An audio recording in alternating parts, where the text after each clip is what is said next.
Debout Congolais, unis par le sang, unis dans l'effort pour l'indépendance. Dressons nos fronts, longtemps courbés. Prenons le plus bel élan dans la paix au peuple ardent. Par les labeurs, nous bâtirons un pays plus beau qu'avant. Dans la paix, nous peuplerons ton sol et nous assurerons ta grandeur. 30 juin, au doux soleil, 30 juin du 30 juin, jour sacré soit les témoins, jour sacré de l'immortel, serment de liberté que nous léguons à notre postérité pour toujours. Merci pour le respect à l'hymne national de vous Congolais. Merci. Le président va parler de lui, de son programme, des sociétés. Et ensuite, nous aurons le temps d'échanger dans la discipline.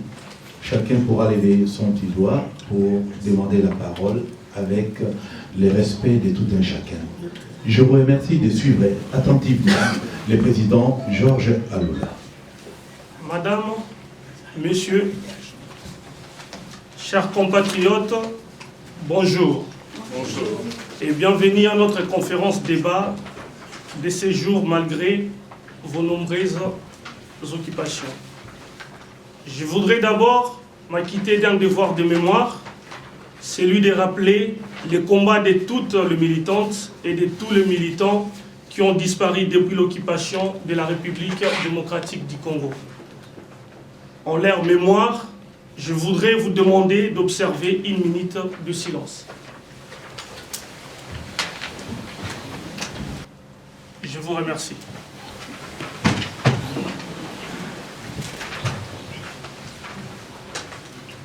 Nous avons tous déploré la mauvaise gouvernance de la Deuxième République et avons applaudi l'arrivée d'un mouvement politique actuellement au pouvoir pour un Congo meilleur. Mais malheureusement, aujourd'hui, nous constatons que les changements pour les progrès économiques et sociaux que nous espérions pour la RD Congo est devenu un cauchemar, un pouvoir d'occupation. Notre pays va mal car il est mal gouverné. Notre administration est grippée car fortement politisée et instrumentalisée à outrance. La gouvernance actuelle du pays est caractérisée par un chapelet de scandales. Scandale de la corruption, scandale de détournement des deniers publics, scandale de la liquidation du système scolaire et universitaire, scandale du chômage des jeunes, scandale de la forte inégalité entre ceux qui s'enrichissent de manière illicite et l'immense majorité du peuple qui tente de survivre en dehors du seuil extrême de la pauvreté. Rappelons que le Congo, notre pays, est classé en termes de répartition des revenus parmi le pays dont l'indice des inégalités est le plus élevé dans le monde. Notre pays est dirigé par une caste de privilégiés placés au-dessus des lois et qui n'ont aucun respect pour les institutions de la République, notamment l'institution judiciaire. Plus de 3 décennies de déclin économique, des chaos politiques et des guerres ont malheureusement valu à la RDC les derniers rangs sur l'index du développement humain du PNUD et créent des conditions extrêmement difficiles pour l'éducation. Plusieurs familles, de Kinshasa en particulier et du Congo, en général ont du mal à manger au quotidien. Nombre d'entre elles ne font qu'un repas par jour. La RDC a l'un des pouvoirs d'achat le plus faible du monde. Un véritable paradoxe dans un pays aux riches ressources minières. Le taux de chômage est estimé à plus de 80%. Le socle social est détruit par la corruption. L'informel est devenu depuis plus de 15 ans l'unique moyen de survie des Congolais. Le Congo partage 9000 km de frontières avec ses voisins, ses 9 voisins, mais connaît des gros problèmes que sur 1000 km seulement. Cette partie qu'il partage avec le Rwanda, l'Ouganda et le Burundi, où nous connaissons une terrible situation de guerre d'agression qui a produit un génocide terrible de plus de 8 millions de morts, près d'1 million de femmes violées et filles et 500 000 personnes déplacées dans l'Est. En observant l'évolution politique de notre pays et les comportements de sa classe politique, l'on se rend compte que l'on est en présence de cette fameuse élite congolaise qui se caractérise par la légèreté et l'opportunisme politique. Ces politiciens congolais ne s'identifient à aucun idéal politique. Ils sont prêts à soutenir la dictature et l'occupation. Ils se montrent indifféremment à la misère du peuple. Pour eux, seuls leurs intérêts personnels comptent. Les chances de développement économique et social sont compromises, là où le gouvernement et les niveaux bradent et détournent pour leur compte, essaient de leur protéger, amis et connaissances, les ressources naturelles en violation flagrante des dispositions de la Constitution. L'unité et l'intégrité nationale sont menacées. D'autant plus que les gouvernants actuels ont instauré des différences entre des citoyens basées sur la discrimination et l'exclusion du fait de leur appartenance politique ou leur refus de soumission à la pensée unique. Ils ont créé la peur et la paranoïa au sein de la population, car une population qui a peur est plus réceptive aux idées qu'on lui inculque qu'une autre qui se sent en sécurité. Le développement, c'est la combinaison de changements mentaux et sociaux d'une population qui la rend apte à faire croître cumulativement et durablement son produit réel et global. Il est par nature un phénomène qualitatif de transformation sociétale, éducation, santé, liberté civile et politique. D'après les programmes des Nations Unies pour le développement, le PNID, le développement est caractérisé par la disponibilité d'un minimum de biens pour assurer la survie et des services de base comme la santé ou l'éducation. Bref, les besoins essentiels. Le PNID propose ainsi 4 critères pour mesurer les niveaux de développement d'un pays.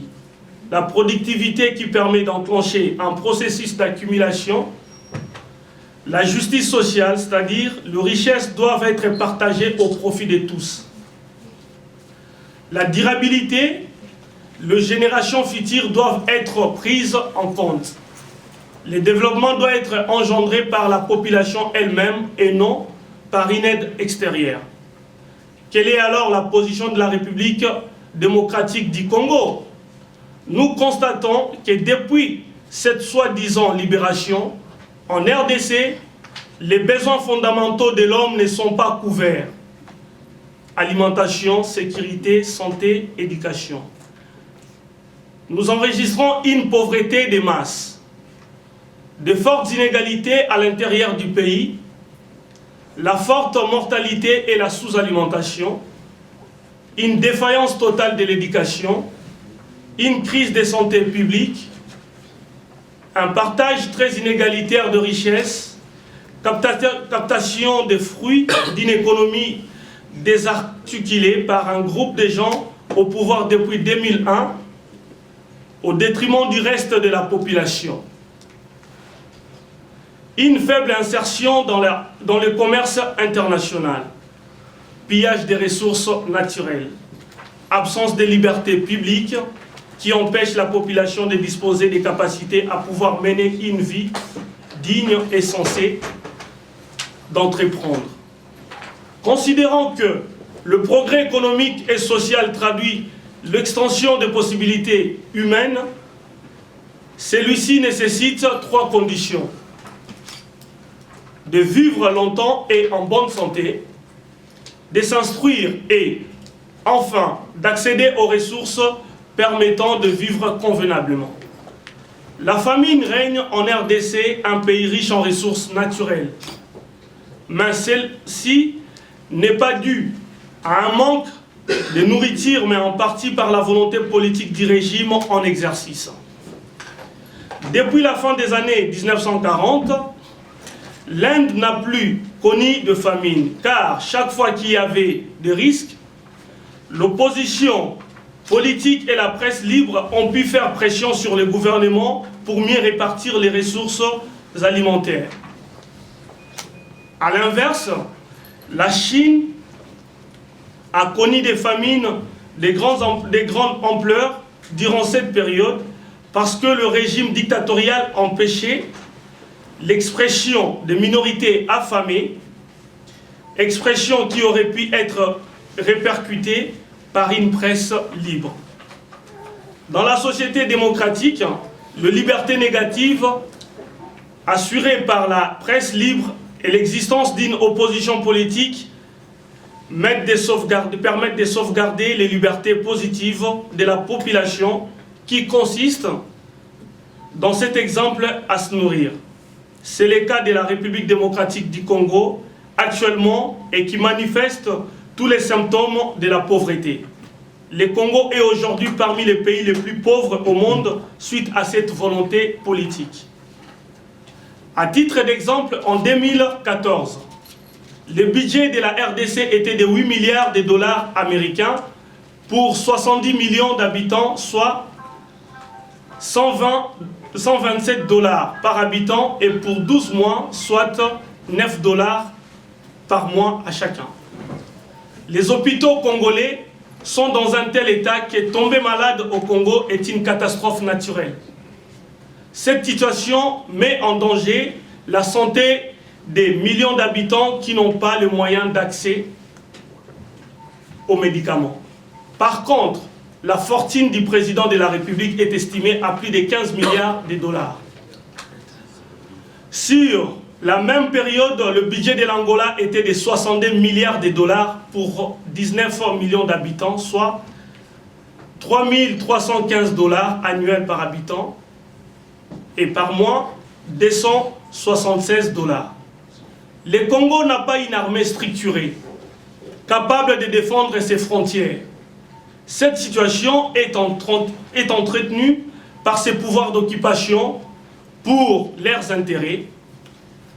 Comment expliquer les intrusions successives dans notre territoire, qui plus est dans le même territoire des Kundabatware, Boutebousi, Bosco Tanganda, le M23 et l'ADF Nalu en dernier. Il s'agit de fausses guerres et de fausses rébellions fabriquées par les pouvoirs en place et leurs amis pour installer un climat de terreur sur la population et leur permettre le pillage des ressources naturelles de la RDC. Allez-y comprendre une guerre qui a duré plus de 3 ans, qui s'est terminée en 3 jours. Eu égard à cette situation, les Congolais ne peuvent se réclamer sous la protection de l'État. Le service des renseignements et l'armée du pays sont aux mains de l'étranger et des étrangers. Ce sont des services qui doivent protéger les Congolais contre les ennemis de l'intérieur et de l'extérieur. Un pays qui prépare l'avenir, forme ses jeunes et crée des conditions de foisonnement de l'emploi et du travail. L'éducation n'est plus une priorité en RDC. La maternelle, le primaire et les secondaires sont dans un tel état d'abandon. L'enseignement supérieur n'est plus capable de fournir des cadres ou une élite capable et compétente de porter les énormes défis du Congo. La culture étant un facteur parmi d'autres du développement, un exemple pourra nous édifier. La musique britannique et la culture pèsent pour plus de 110 milliards de livres sterling au PIB. Rien n'est fait pour permettre à la culture congolaise de rayonner dans le monde comme il se doit. Nos artistes médiatisés, qui sont des leaders d'opinion, n'ont pas été capables de contribuer pour faire connaître la terrible situation de guerre, d'agression qui a produit un génocide terrible de plus de 8 millions de morts et près de 1 million de femmes, filles, fillettes violées. Mais par contre, ils ont servi de la propagande des logiques politiques du pouvoir d'occupation en République démocratique du Congo et à l'aboutissement socio-culturel opposé à toute idée de progrès. Notre combat a commencé à porter des résultats car les anciens lobbies nous ont entendus. Ils ont compris notre message sur ce qui se passe dans notre pays et de ce qui pourrait se passer avec les Congolais eux-mêmes à la tête de leur pays. L'ONU l'a aussi compris et écrit dans ses rapports annuels.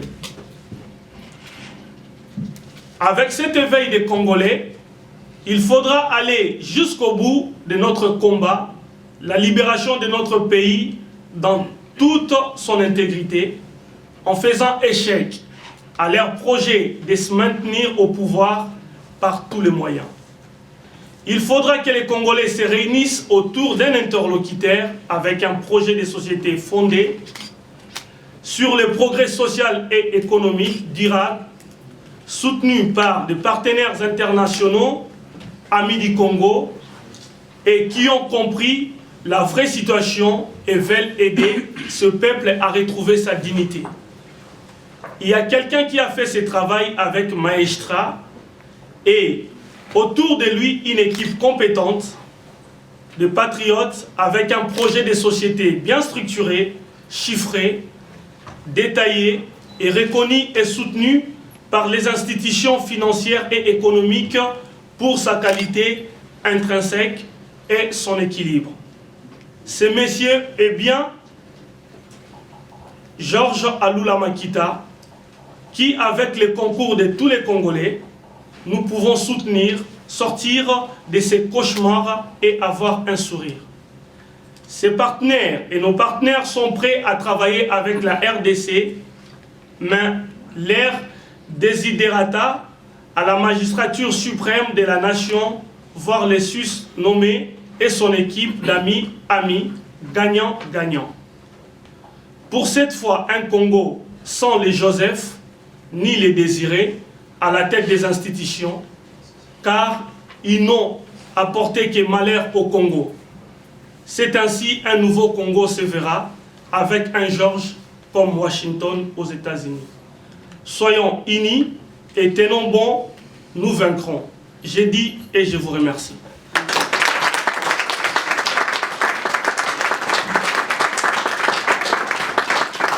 Mesdames et messieurs, après le brillant discours de M. Lucien Gallo, président de l'UNIC France, qui est de la base de l'UNIC, je vais passer le micro pour un exposé, j'allais dire pour l'historique et la présentation de l'unité et intégrité du Congo UNIC au secrétaire national Amitar Kamanga, qu'on accueille avec des applaudissements.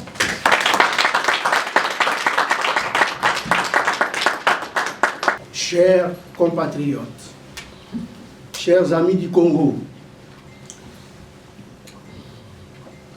comme certains Congolais croient au venin des divisions distillées par les autorités de Kinshasa, qui nous qualifient comme des rêveurs de l'Internet ou de Facebook, je sens le devoir de vous présenter mon profil politique uniquement par la biographie pour essayer de vous montrer que les messages que je vais vous envoyer, vous dire aujourd'hui, sont liés à mon expérience sur le terrain à Kinshasa et ici à la diaspora. Étant sur le terrain à Kinshasa, j'ai pu, en 1990, apporter la volonté de la diaspora à participer à tous les forums nationaux qui discutent, qui envisagent l'avenir du Congo. Dans ce cadre, j'ai été l'un des créateurs de la diaspora à la conférence nationale. À ce titre, j'ai pu participer à plusieurs dialogues. Ça veut dire tout simplement toutes les actions que nous allons mener au Congo vont tourner sur les concrets. Nous allons choisir. Les idées ne sont pas nationales, elles sont mondiales. Nous allons donc choisir, emprunter toute idée qui peut nous permettre à faire progresser la cause congolaise, à faire progresser le Congo. Toutes ces idées sont les bienvenues. Ainsi, je passe aux valeurs et le moyen d'adhésion. Nous disons, nous sommes un parti républicain qui prône les valeurs de liberté, de démocratie, de justice, de paix, de travail, de laïcité, de solidarité et de la famille. Nous sommes un parti réformiste qui prône la rupture totale avec les systèmes qui existent aujourd'hui au Congo, avec les pratiques obsolètes, avec les méthodes qui n'aboutissent à rien. Quand j'étais là au Congo, j'avais souvent une phrase. Je disais, on est toujours dans la routine. Tous les jours, on fait la même chose. Et la même chose pour ne rien faire. Donc, nous sommes aussi un parti donc d'un changement véritable. Vous, les gens de la diaspora, qui pourrez assumer cette responsabilité au premier plan, et vous ne le faites pas. Quand Mère passe là, tout le monde fait la queue. Il y a bien sûr nos amis qui sont là-bas, qui n'ont pas trop trempé, mais qui, les idées du système les habitent. Et on est toujours derrière eux. Mais pourquoi les partis, comme les nôtres, il y en a plusieurs, qui prônent la sortie de ces systèmes, les progrès politiques des Congolais, vous ne voulez pas participer? Quand vous allez dans toutes les communautés ici, les gens cotisent chaque jour, chaque mois, pour essayer de défendre, de pousser une cause. Mais les Congolais sont absents là-dedans, mais nous sommes présents pour critiquer. Mais qui va travailler à votre place? Ces gens-là, à Kinshasa, ils ont fait un club de destructeurs, un groupe de mafieux. Il n'y a que vous, nous, qui devons. J'ai lu là, l'ancien président Vacla, comment là, on l'appelle encore? Il disait qu'un seul homme peut changer l'histoire du monde. Il suffit qu'il ait la volonté. Et j'ai vu aussi Villiers là qui a dit, si une personne croit à une appartenance de manière ferme, il est capable de tout.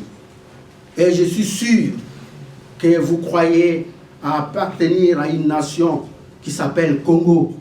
Et nous voyons votre détermination aussi, malgré ce que je dis, dans des manifestations depuis des années pour changer la situation au Congo. Mais faisons encore plus. Engageons-nous. Par exemple, les chefs d'entreprise, ils doivent savoir que la loi vous permet de donner une cotisation à une proportion définie par la loi aux partis politiques, aux associations, qui sera récupérée à l'impôt. Mais vous ne le faites pas. Vous avez une responsabilité. Et aujourd'hui, cette responsabilité est écrasante par rapport à la situation du Congo. Alors, mes chers amis, ce n'est pas le sujet d'aujourd'hui. Excusez-moi de cette incursion sur ces plans. Quatrième partie des actions que notre parti a menées. Je crois que Lucien a fait allusion à plusieurs aspects, mais je vais rappeler brièvement les actions menées et par les partis et par le président du parti, le docteur Georges Alula. Il y a eu aux États-Unis une présence active des Rwandais qui se présentaient toujours comme des Congolais. Et vous savez, tous ont eu des bourses congolais à la place des Congolais. Et aux États-Unis, ils se présentent aussi comme des Congolais. Alors, Georges Alula, quand il a quitté la France, arrivé aux États-Unis, il a mené une action pour les démasquer, pour faire connaître les véritables Zaïrois et constituer un lobby pour que les Américains, qui sont la puissance mondiale, qui agit au premier plan au Congo, puissent connaître réellement ce qui se passe.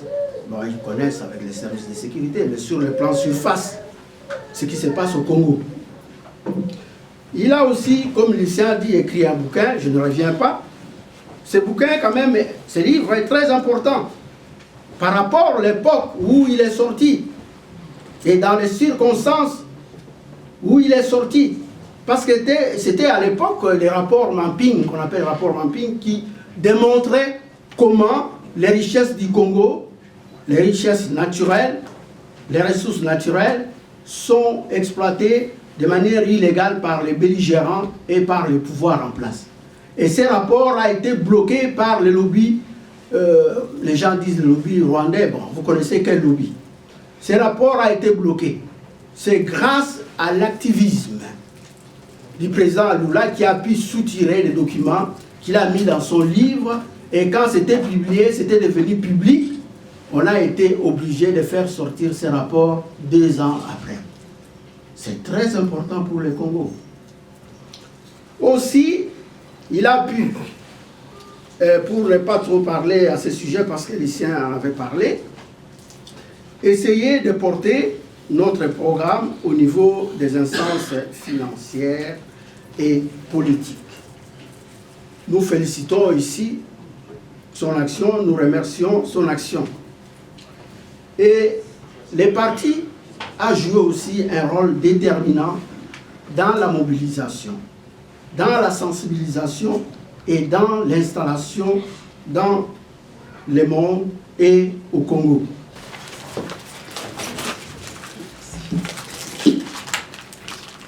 Mesdames et messieurs, nous allons attaquer la partie essentielle de notre rencontre. Leadership efficace et crédible pour la RDC.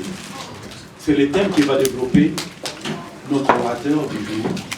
J'ai cité Georges Makita Alula. On l'applaudit s'il vous plaît pour la parole.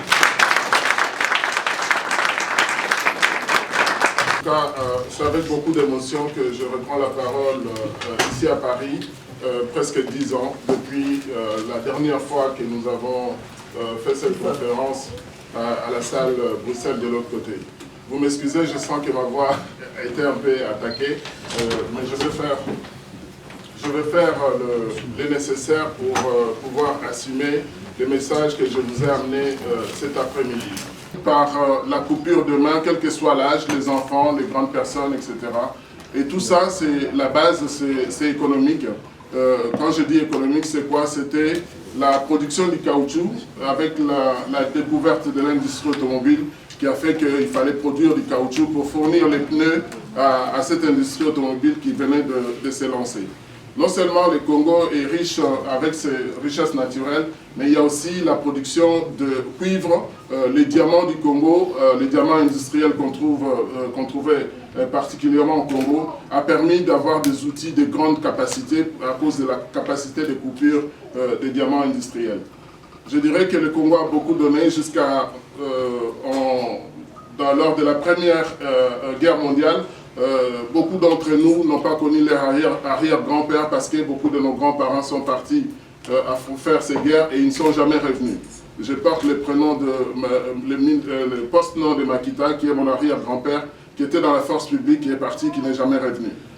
Donc, je dirais aussi que dans tout ça, le Congo a servi l'industrie de pointe dans le monde depuis plusieurs années, à partir du moment que, lorsque Adolf Hitler et les nazis ont permis de tuer près de 70 millions d'êtres humains sur l'espace européen, c'est grâce aux ressources naturelles du Congo que l'uranium, que cette guerre mondiale s'est arrêtée à partir du moment où on a développé l'uranium à Yangambi, dans la province orientale, qui a permis de fournir l'uranium enrichi qui a été utilisé au Japon, qui a arrêté cette deuxième guerre mondiale et du moins ramené la paix dans l'espace que nous partageons aujourd'hui depuis 1945, qui s'appelle l'Europe, avec l'OTAN et les forces américaines.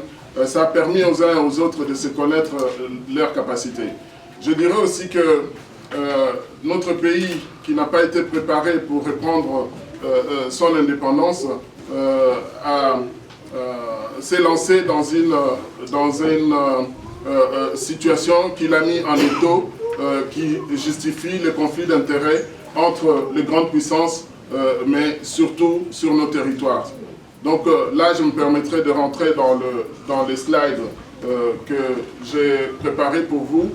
Ces slides, nous avons fait exprès parce que vous voyez le starting block de l'athlétisme, c'était donné, ça a été utilisé pour dire que le Congo a besoin d'un nouveau départ. Donc avec un nouveau départ, nous avons imaginé que notre pays peut se relancer avec en lançant pour sa reconstruction un emprunt, des obligations d'emprunt d'État de 140 milliards. La base initiale, pourquoi 140 milliards? On est parti sur les nouvelles provinces, les 25 nouvelles provinces, et que 25 fois 25, ça fait 125, et plus 15 milliards pour la capitale Kinshasa, ça fait 140 milliards de dollars que la RDC est capable de pouvoir rembourser parce que nous avons 23 000 milliards de dollars de réserves d'or connues et non exploitées. Je dis bien 23 000 milliards de réserves d'or connues et non exploitées. Ça veut dire que si l'économie mondiale, dans sa chute en 2008 et 2009, a été relancée avec 3 000 milliards par les grandes puissances, nous en avons 23. Rien que de l'or, et je ne parle pas de la possibilité d'utilisation du barrage d'Inga et la capacité du Congo de pouvoir asphalter toute l'Afrique et pouvoir les connecter et distribuer la lumière sur l'ensemble du continent. Donc,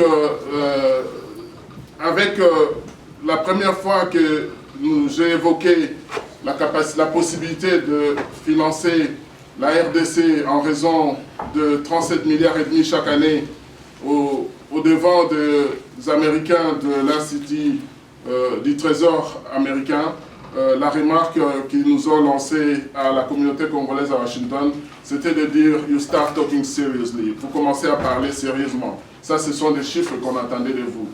Donc, sur ce, je vais rentrer surtout pour essayer de... Donc, ce que je dis, c'est surtout... ce sont des projections de diapos que j'ai utilisées pour rencontrer des personnes pour pouvoir les convaincre sur la vision que nous avons de cette nouvelle République démocratique du Congo, que nous pensons que l'avenir de notre pays va être radié à condition que nous puissions, après avoir construit toutes ces grandes villes, toutes ces grandes capitales, avec d'abord l'homme noir et avec les richesses du Congo, dont les traces sont la gare d'Anvers, à Bruxelles, le palais royal belge, la gare du Nord, la gare centrale, tout ça sont des traces de la richesse du Congo qui a construit l'Europe, il est peut-être temps et accepté que nous puissions faire les chemins inverses pour aller s'investir et construire le Congo et se retrouver dans une situation qui permettrait de faire un parallélisme entre ce qui se passe entre...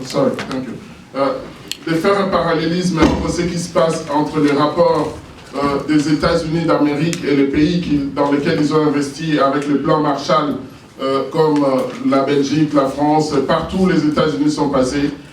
Les infrastructures existantes permettent au peuple de ces nations de se visiter sans pouvoir s'immigrer dans l'autre pays.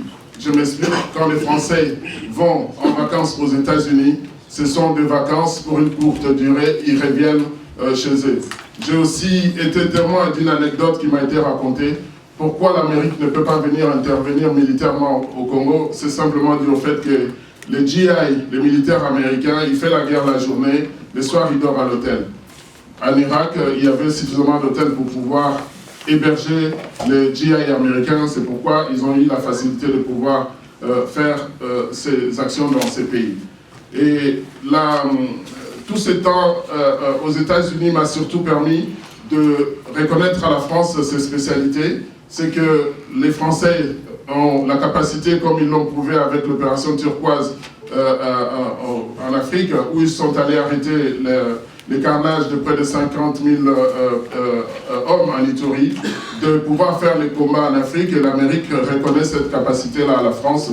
Donc c'est important que je puisse vous donner cette image pour que vous puissiez comprendre et saisir les changements que nous sommes en train de vivre dans les rapports qui étaient contre nous et pour lesquels la présence des Congolais sur le sol américain et surtout notre sacrifice que nous avons fait, parce que lorsque vous parlez en français, lorsque quelqu'un vous pince en français, vous faites aïe, les gens qui sont dans l'autre salle comprennent que vous avez mal, on vous fait mal. Mais par contre, un Américain qui est dans l'autre salle, il va croire que vous lui dites bonjour, aïe c'est bonjour. Donc avec ce problème de langage que nous avons, nous, francophones, vis-à-vis des pays anglophones, nous étions obligés d'apprendre l'anglais, de réfléchir en anglais, de pouvoir traduire notre souffrance en anglais, de pouvoir comprendre, faire comprendre à ceux qui ne pouvaient pas comprendre la souffrance de millions de Congolais que notre peuple était en train de souffrir. Et pour ça, c'était un combat assez ardent et qui a pris beaucoup de temps avant que nous puissions retourner la situation. Le prochain slide,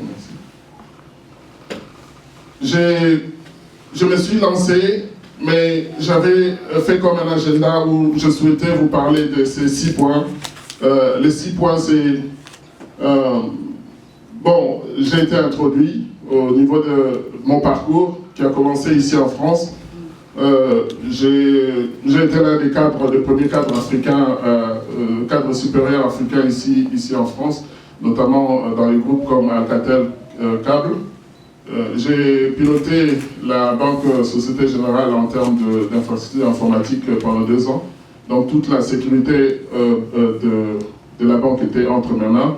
J'ai été le point d'entrée de la commission des opérations boursières. C'est à partir de mon bureau qu'a été transféré les valeurs de la Société Générale à la COB. Je suis passé ensuite chez Renault, où je me suis occupé d'un périmètre de 1600 personnes. Et j'avais 3 bureaux à Renault, un bureau ici à Boulogne, à Way et à Guyancourt. Donc cela a duré près de 4 ans. Et c'est mon invention qui m'a amené sur les États-Unis pour mettre mon produit sur le marché. Ayant été cadre chez Renault, j'ai obtenu l'assistance de Carlos Ghosn, qui est devenu PDG de l'ensemble du groupe aujourd'hui, et Louis Schutzer, qui m'ont accompagné dans mon projet aux États-Unis. Et j'ai pu obtenir de lettres d'intention pour lancer dans l'année 2003-2004 mon invention dans les nouveaux véhicules pour environ 1 200 000 unités pour les deux compagnies du groupe. En 2003-2004, le marché automobile a connu un coup. La production des pare-soleil a été délocalisé vers l'Inde, le Mexique pour un coût un peu plus bas et ça a coïncidé avec mon voyage au Congo et mon retour m'a détourné mon attention de mon propre business. Mais si je vois, je voulais vous dire surtout quelque chose, mes frères et sœurs, que si c'était à refaire le chemin que j'avais pris, je ne les recommencerai pas. Mais je ne regrette pas là où on est arrivé aujourd'hui, si cela peut changer le futur de nous tous, parce que nous avons fait un progrès et il fallait faire cet effort-là. Je remercie Blaise Campapi pour l'article que tu as lancé, dont j'ai compris simplement maintenant la signification du terme « le génie n'a pas de couleur », puisque j'ai entendu d'autres personnes le dire. Je te remercie, Blaise. Mes prédécesseurs ont parlé de la situation de notre pays. Je ne reviens pas dessus.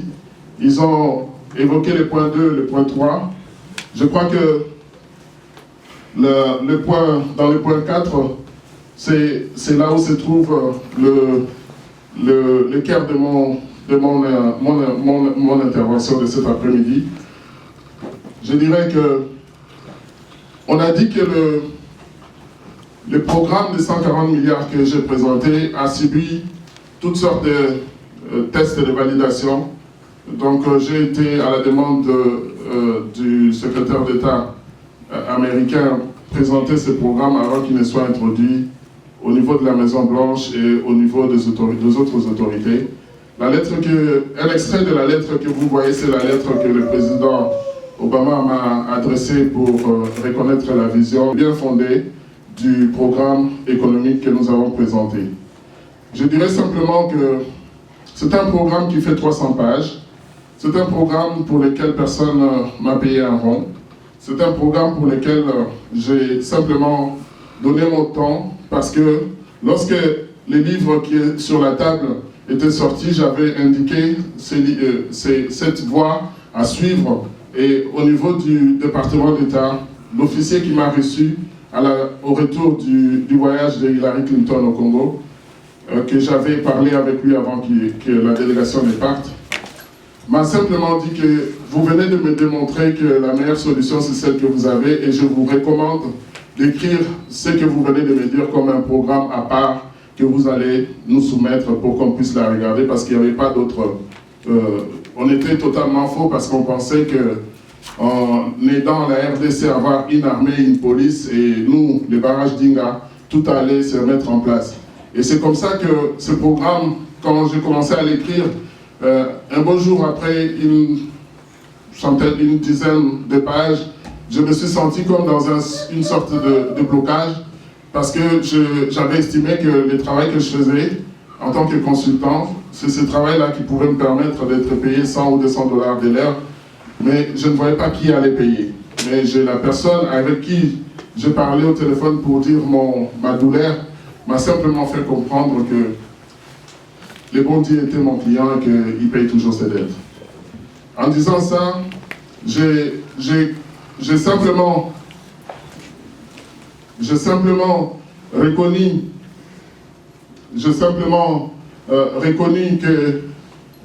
qu'il avait raison parce que le jour où je me suis retrouvé à la Maison-Blanche sans payer $1 à n'importe quel lobby qui aurait pu être payé pour arriver à ce stade, j'ai cru comprendre qu'il avait réellement raison, que le bon Dieu paye ses dettes.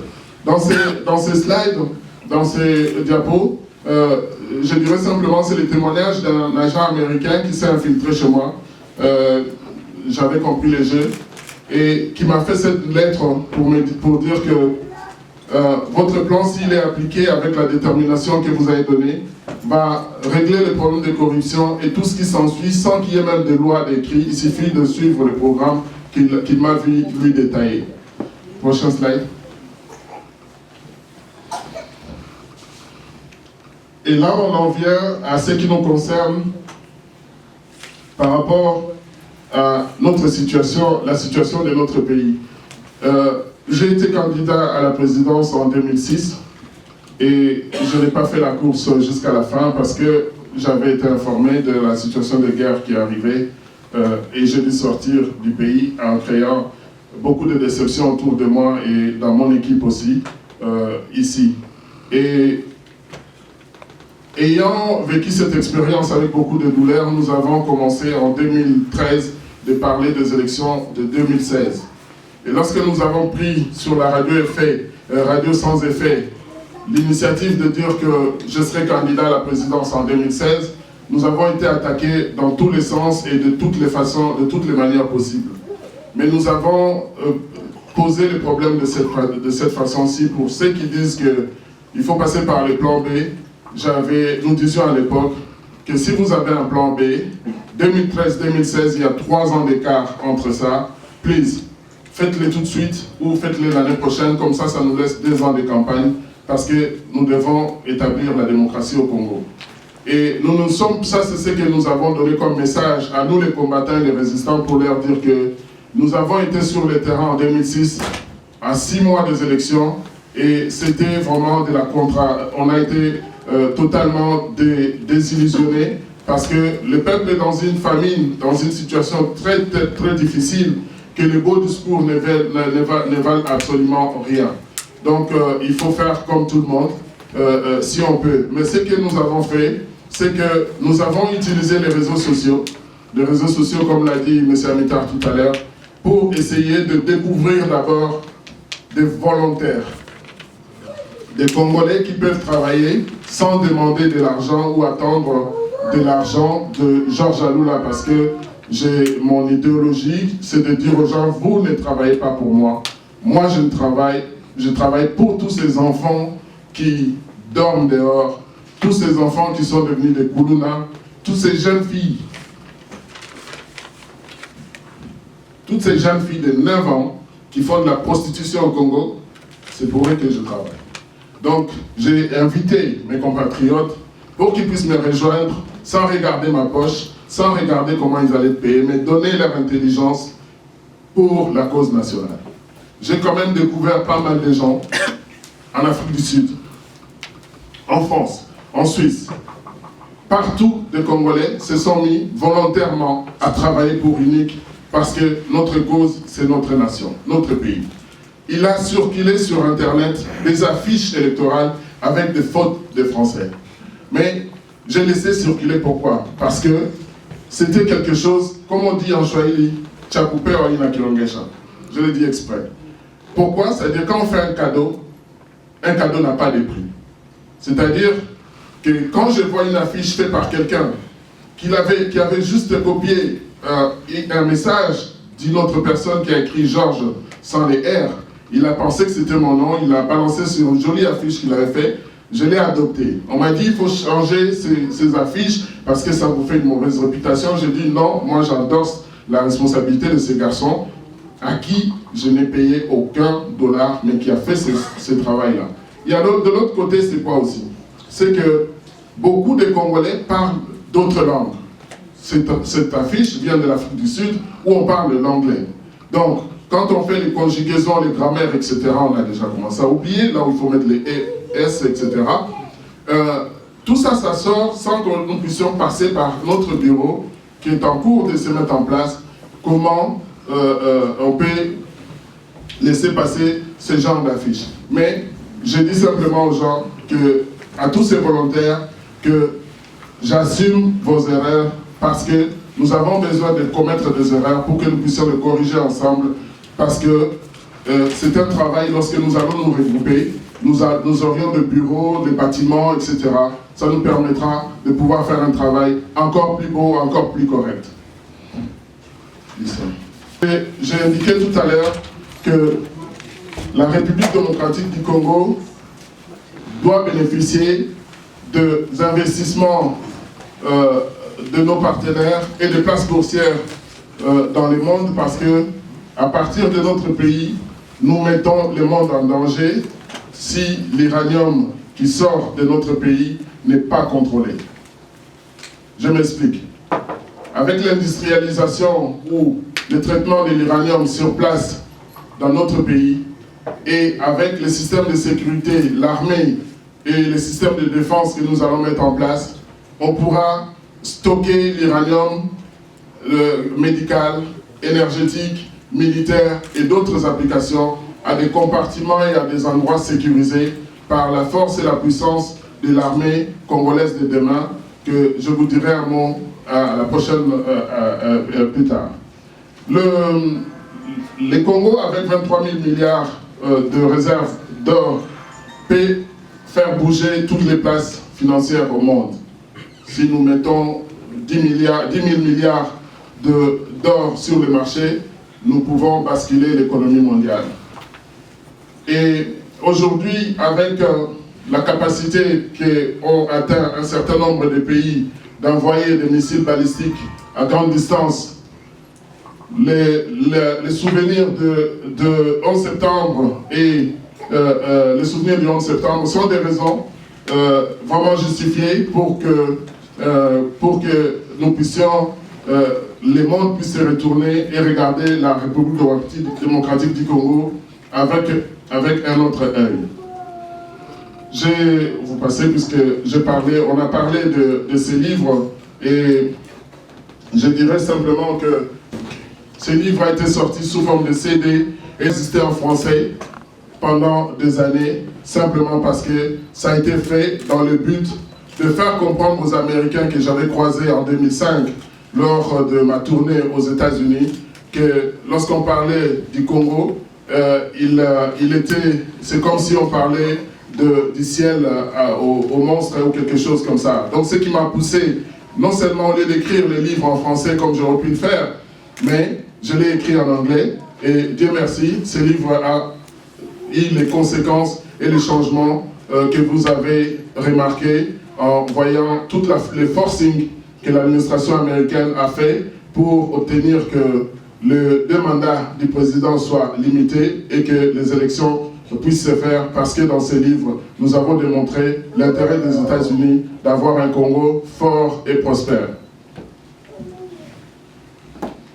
Dans ma main, je pense que je tiens l'exemplaire unique à ce jour de la version française qui est sortie fin décembre 2014 et sur lequel je n'ai pas eu le temps de pouvoir m'investir pour que la distribution puisse se faire, mais dès que nous avons les bons partenaires, ce sera à votre disposition. Ça pourra être aussi commandé pour que vous puissiez voir le travail que votre frère a fait aux États-Unis. Dans ces livres, il y a un travail de fond qui a permis au lobby de faire attention à ce que nous disions, à ce que nous faisons, parce que nous avons mis côte à côte les victimes de l'Holocauste juif avec celui du Congo, où je vous fais économie des atrocités faites sur les femmes congolaises et en même temps sur les femmes juives lors de la Deuxième Guerre mondiale.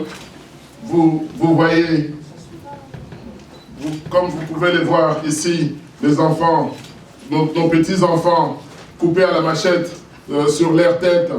Et c'est des livres qui sont difficiles à regarder, des images qui sont atroces. Et la souffrance que l'écriture de ces livres m'a donnée a fait que j'ai pu m'adapter à regardant ces images, en allant, comme j'aime le dire, derrière l'image, puisque lorsque vous regardez cette image, je me souviens que j'ai eu à pleurer fortement plus de 7 fois, et à flot, au grand sanglot. Mais c'était difficile à réaliser comme livre. Et je crois que vous avez, pour ceux qui ont suivi ou qui suivent l'actualité des États-Unis, il y a une dame que je vais garder le nom puisque j'ai été conseillé d'éviter de citer le nom. Mais lorsque je vois une congressman, une femme, et que je dois ouvrir les livres d'une Congolaise, les jambes ouvertes, avec mutilation sexuelle, et que son collaborateur est un garçon, regardez cette image avec elle, à 3. Pour moi, mon éducation ne me permettait pas de le faire, mais je lui ai demandé de m'excuser et qu'il n'était pas question de tourner son visage pour ne pas regarder ces atrocités faites sur les femmes congolaises. Ça en a fait un fervent défenseur de la cause congolaise, et le sommet que vous avez vu à Afrique-États-Unis, je peux le dire sans être contredit, puisque je connais les témoins qui peuvent le confirmer. Le sommet US-Afrique a été basé initialement avec le programme de 140 milliards, que nous avons démontré qu'en Afrique, il était possible de faire des affaires. Comme je l'ai indiqué, la République démocratique du Congo, c'est une machine qui doit se mettre en route avec nos partenaires pour alimenter l'économie mondiale. Et en partant du Congo au centre, avec l'aide des pays de G8 et G20, nous pouvons impacter l'économie mondiale à partir de la RDC. La RDC a toujours eu un impact sur l'économie mondiale. Je parlais tout à l'heure du caoutchouc, mais je vous rappelle aussi que la République démocratique du Congo, avec son uranium, en mettant la paix dans le monde, les coltans nous a permet au monde entier de pouvoir communiquer. Là, c'est aussi un impact dans l'économie mondiale. Dans le monde, il y a 4 à 5 milliards de téléphones portables en utilisation. Nous avons fait comprendre à nos partenaires industriels que si nous bénéficions de ces emprunts d'obligations d'État de 140 milliards, avec 4,5 milliards de téléphones portables en utilisation, si chacun de portables payait $1 par semaine, tout le monde va refuser. Par mois, à la République démocratique du Congo, ils vont dire c'est beaucoup, mais ne fût-ce que par an, 5 milliards pour chaque téléphone portable utilisé au Congo, cet argent sur 30 ans allant sur un compte pour sécuriser les 140 milliards que nous pouvons emprunter, ça va faire 150 milliards avec les bénéfices et les intérêts que cela va générer. Et je pense que en raisonnant comme ça vis-à-vis de gens qui pensent que c'est insurmontable, ils ont commencé à faire attention à ce que nous disions, et ce sont des idées qui n'ont pas été rejetées d'un revers de la main, puisque l'État congolais n'existant pas, les coltans qui sortent de notre pays ramènent 0 sous forme de taxes à l'État congolais. Nos enfants sont assis par terre. Le banc d'école que nous avons connu dans les années 60 n'existe plus. Les infrastructures médicales sont totalement démolies. Et ce qui est important à noter pour nous et pour vous, mes frères et sœurs qui êtes ici, c'est que lorsque même un ambassadeur d'un grand pays tombe malade à Kinshasa, il faut l'évacuer. C'est-à-dire qu'il n'y a pas d'hôpital pour les soigner. Et ça, c'est très gênant pour les corps diplomatiques présents sur le sol congolais. Et il y a beaucoup qui n'ont pas les chances de sortir. Et je pense que pour la première fois dans ma vie, j'ai vu un ambassadeur américain demander aux gens de sortir leur téléphone portable. Et lorsqu'ils les ont sortis, on a été surpris d'apprendre que vous avez les 100 Congolais entre vos mains. Et cet ambassadeur a été retourné parce qu'il a vécu une situation dramatique qui a fait qu'il est simplement tombé malade. Il fallait le rapatrier aux États-Unis ou l'Europe pour pouvoir les faire soigner. Il est devenu un grand défenseur de notre pays. Il est derrière l'administration américaine pour pouvoir changer les choses en République démocratique du Congo. Il est devenu un relais aux efforts que nous avons faits. Et je peux vous rassurer que si nous faisons équipe, nous pouvons reprendre notre pays en main. Ne cherchez pas à ce que le prochain président de la République démocratique du Congo soit quelqu'un dont la figure vous est inconnue, pour être content, pour être heureux. Le prochain président de la République doit être quelqu'un qui a partagé son temps avec vous, quelqu'un qui s'y est impliqué. Et c'est le moment pour nous, la diaspora, de prendre conscience que lorsque tout se passe au Congo, que ce soit la naissance, les décès, les cercueils, les mariages, les baptêmes, les frais scolaires, on dépend de la diaspora. Personne ne nous met à côté. Personne ne vient nous dire, vous n'êtes pas sur le terrain. Pourquoi seulement lorsqu'il s'agit de la politique, on vous amène à vous dire que vous n'êtes pas sur le terrain? Au moment où on nous dit que nous ne sommes pas sur le terrain, et ils viennent dans notre terrain pour chercher quoi? Qu'est-ce qu'ils viennent chercher? Ceux qui sont connus, qui ont l'argent. Qu'est-ce qu'ils viennent chercher dans le pays que nous habitons si nous, on n'a aucun impact sur le terrain, si nous n'allons pas voter? Donc, c'est quelque chose, le message que je vous passe, c'est pour que vous puissiez prendre conscience qu'il faut me regarder d'une autre manière. J'ai grandi avec vous, j'ai joué au football avec vous, j'étais au terrain à Bobigny avec vous, j'ai été au concert avec vous, et je me suis sacrifié pour que nous puissions atteindre les oreilles des décideurs de ce monde. pour leur dire que nous avons du donnant-donnant, nous avons du gagnant-gagnant, pour que la RDC demain devienne comme Dubaï. La RDC devienne le centre de l'économie mondiale. La RDC puisse prendre sa place au milieu de l'Afrique, là où le bon Dieu nous a mis. Là où François Fanon a dit que l'Afrique a la forme d'un revolver, la gâchette se trouve en RDC. Je pense qu'on peut aller encore au prochain. Pour les 140 milliards, nous avons imaginé simplement une solution. Les États-Unis nous offriraient le parapluie de défense qui a été offert à l'OTAN, à la Belgique. Il y a des bases militaires américaines, les SHAPE, à côté de Mons en Belgique, et dans beaucoup de pays, dans plusieurs bases militaires en Allemagne, au Japon, en Corée. Partout, les États-Unis ont fait des alliances. La stabilité, la paix, le boom économique est arrivé. Le peuple vit dans la paix. Pour ceux qui sont sceptiques, on ne peut pas dire que tous les Aïrois sont des escrocs. C'est pour ça que nous nous sommes sentis obligés d'échanger et revenir congolais. Aujourd'hui, nous ne pouvons pas dire les Européens, les Français, les Américains, ils sont mauvais, ils nous ont fait ceci, ils nous ont fait cela. Dans ces pays existent des opinions publiques. Nous avons réussi à toucher leur opinion publique. Ici, je rappelle simplement les circuits à partir de nos ressources naturelles et les centres de recherche qu'ils font. J'ai démontré les circuits, comment est-ce que nos matières premières sont mises dans les avions pour être transformées métallurgiquement dans ces pays, alors que tout ça, nous pouvons le faire sur place au Congo et mettre sur le marché des produits finis ou semi-finis qui peuvent pour alimenter les marchés mondiaux. Le département, par exemple, rien que le département en ce qui concerne les transports, nous avons mis un budget de 21 milliards pour que nous puissions refabriquer, remonter les voitures localement à Kinshasa, produire des bus, produire des trains, les tramways. Vous savez que lorsque l'Afrique du Sud a été libérée, ce sont les médecins congolais qui ont occupé les hôpitaux en Afrique du Sud. Ce sont les Congolais qui ont fourni des ingénieurs en Afrique du Sud. Ici, aujourd'hui, nous avons besoin de faire de la recherche chez nous. Pourquoi toutes les maladies doivent subir des recherches à l'extérieur alors que nous avons l'intelligence pour pouvoir les faire chez nous? Nous avons besoin de changer, modifier l'école. Ça, c'est l'école jusqu'à l'école primaire, jusqu'à l'école secondaire. Une école, ce n'est pas seulement les murs, les bancs, etc.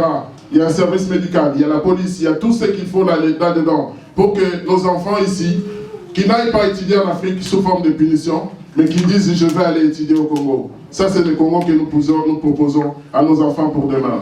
Nous avons aussi imaginé que Kinshasa peut être relié à Kisangani, Lubumbashi, Kinshasa, et que Mbandaka peut être relié à Bukavu et puis Kwango dans les bandes de Boué-Monté. C'est l'étoile de David, le drapeau israélien. Et ce projet-là n'a pas laissé Israël indifférent. C'est pour ça que nous avons un projet d'amener 52 Congolais en Israël pour que nous puissions lier la mémoire des victimes de notre génocide à l'Holocauste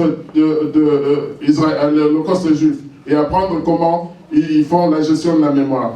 Kinshasa est un mégapole de 10 millions d'habitants.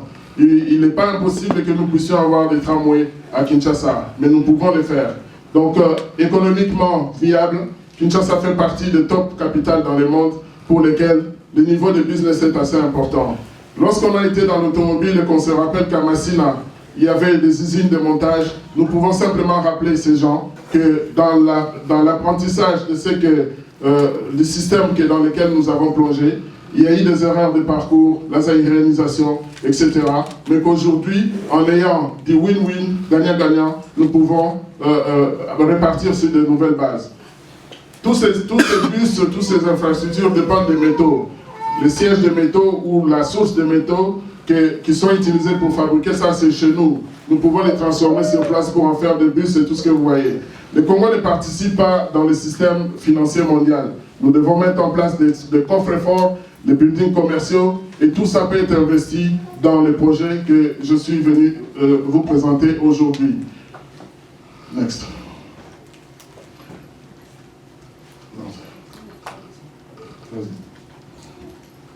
Comme vous pouvez le constater, une fois de plus, dans cette caterpillar-là, ça c'est du métal, ça c'est du métal, ça c'est du métal.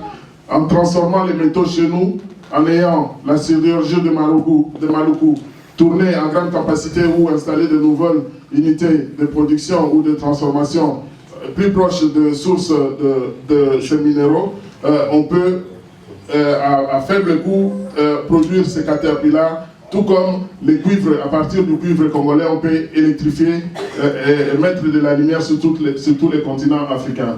Dans ces projets, comme vous le voyez, on va aujourd'hui, avec 77 millions d'habitants, ça nous représente environ 11 millions de familles. Si on compte 6 à 7 personnes par famille, nous pouvons offrir ces maisons-là à toutes les familles au Congo, avec 140 milliards comme garantie de base. Ok, pause. Non, c'est bon. C'est bon. Et j'avais abordé dans mon introduction les rôles de la diaspora. J'avais prévu de pouvoir, tout ce que j'ai sur ces diapositives, ces transparents, ces diapos, je l'ai dit. Je l'ai dit, c'est que il faut que nous, la diaspora, nous reprenions notre mission. Notre mission, c'est le peuple congolais crie et nous regarde. Je dis dans des termes aussi simples que lorsque Mwana Wotama, c'est nous qui faisons les layettes. Lorsqu'il y a un décès, on n'enterre pas avant l'avoir appelé et il est 10 chiffres de Western Union. Quand il y a un mariage, je vais me marier la semaine prochaine, lui il a déjà pris, il a déjà les fiancés et tout, et c'est encore nous ici. La fille, la robe de mariée, ça doit venir de Tata, la diaspora. Et je crois que, honnêtement parlant, dans un pays où il n'y a pas d'électricité, où les gens boivent de l'eau qui n'est pas potable, et ils n'ont pas accès à l'information, il n'y a pas d'internet, nous sommes les mieux placés. Nous sommes les mieux placés, nous savons, nous connaissons la technologie. C'est nous que le peuple congolais attend. Nos frères et sœurs nous attendent. Arrêtons de nous leurrer et croire que ceux qui sont restés là-bas, les grands hommes qui mettent ce gouvernement en danger, sont soit en prison, soit malades, soit empoisonnés, soit assassinés. Ceux qui restent en circulation sont pris au piège d'un système de contrôle qui n'arrive pas à voir les tentacules. Nous avons vu récemment des photos et nos frères ont la manie ou l'erreur d'arriver dans un escale et d'ignorer les habitants de l'escale. Vous arrivez aux États-Unis à Washington, il y a un homme politique qui habite dans ces coins-là. Au lieu d'aller directement à vos rendez-vous, ça aurait été mieux de pouvoir venir parler aux hommes politiques qui sont dans les coins pour qu'on puisse vous donner quelques indications, pour qu'on puisse vous dire avec qui il ne faut pas s'afficher ou vous expliquer qui est qui, mais vous avez feigné de nous ignorer, alors que dans l'entretemps vous formez, vous constituez l'espoir de tout un peuple, parce que vous avez eu le courage de vous lever là où les balles étaient en train de siffler et à poser des gestes héroïques, mais vous avez commis l'erreur d'ignorer vos frères et sœurs qui vivent dans ces pays et qui, ensemble, auraient pu vous donner des indications pour éviter ce type d'erreur. En tout cas, mes frères et sœurs, je voudrais vraiment vous inviter à m'adopter, si vous pouvez, à me corriger, si vous pouvez. Je dirais simplement que je demande au peuple congolais de me faire confiance, parce que j'ai mis ma vie personnelle en danger, j'ai mis ma vie propre sur la ligne, parce que je ne suis motivé que par une chose, que notre pays puisse repartir. J'ai fait mes études avec la bourse du conseil exécutif du gouvernement congolais à l'époque. Je ne sais pas d'où venait l'argent, les efforts de qui que cet argent qui m'a payé les bourses pendant 5 ou 6 ans pour terminer la formation d'ingénieur. Tout ce que j'ai fait aujourd'hui, c'est d'essayer de pouvoir repayer cette dette à ma nation, c'est de pouvoir sortir tous ces enfants qui sont dans la rue, resocialiser tous ces enfants qui sont devenus des Koulouna parce qu'ils n'ont pas été nourris. En tout cas, si je devais continuer à parler, je pourrais parler encore jusque demain puisque je suis trop motivé sur les sujets et je dirais simplement que je suis à votre écoute pour répondre à vos questions. N'hésitez pas, je les prendrai pas mal parce que je comprends les frustrations dans lesquelles nous sommes passés, mais je vous dirais que jeune, je dirais avant de terminer, j'ai vécu quelque chose le 24 janvier ici dans les rues de Paris qui m'a fait beaucoup de bien. Parce que j'ai vu la jeunesse congolaise, des enfants qui n'ont pas mis le pied au Congo, se lever dans les rues de Paris et de pouvoir nous accompagner et avec fervence. Je terminerai par une bonne blague. C'est que vous vous souvenez du match Congo-Brazza contre Congo-Kinshasa et que quelque part dans les matchs, nous étions menés 2-0. Et j'ai regardé ces matchs dans une ambiance familiale, je dirais, du stade. Parce que les enfants étaient assis par terre, les plus grands à côté, etc. Ça criait dans tous les sens. Et lorsqu'on a marqué le deuxième but, un garçon qui n'a que 10 ans, il commence à pleurer. Et puis, on se moquait de lui, mais c'est le quel sport, pourquoi tu pleures? Il dit, mon pays dont j'ai tenté de perdre, vous vous moquez de moi ici. Donc, quand je vois ce type de réaction, et puis, moi, j'ai joué c'est pas au mec super positif, parce que les 2 buts du Congo ont été téléguidés dans la pièce où on était. Parce que le premier but a été marqué comment?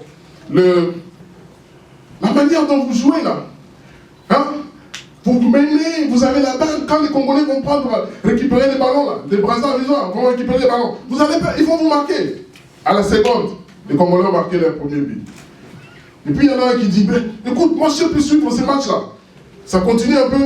Il dit, vous faites encore vos conneries. Vous allez vous marquer, on va vous marquer un deuxième but. Voilà. Boum, les Congos marquent, deuxième but. Ben écoute, moi, je commence aussi à m'énerver. Je dis, bon, maintenant, vos discours négatifs, il faut le laisser. On va tous devenir positifs. Moi, je dis qu'on va gagner 3-2. Alors, c'était un pari. Et quelques minutes plus tard, 1-0. Tout le monde se retourne. Ça commence à... Et puis, 2-2. 2-1. 2-2. À 2, tous les enfants viennent vers moi. Président, comment tu vas? Oh, comment ça se fait? Et puis, quand on a marqué le troisième but, c'était l'euphorie. Tout le monde me demande comment tu le sais. Je dis, moi j'étais un grand footballeur quand même. Donc, et puis, l'esprit positif, j'ai dit à mon président ici, Lucien Gallo, vous voyez que nous devons avoir l'esprit positif. Parce que ce que nous souhaitons se réalise. Ce dont nous avons peur aussi se réalise. Sur ce, je vous remercie pour votre attention.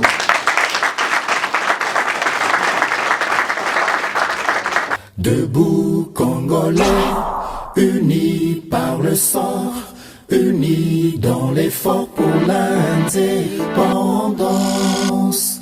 Dressons nos fronts, longtemps courbés.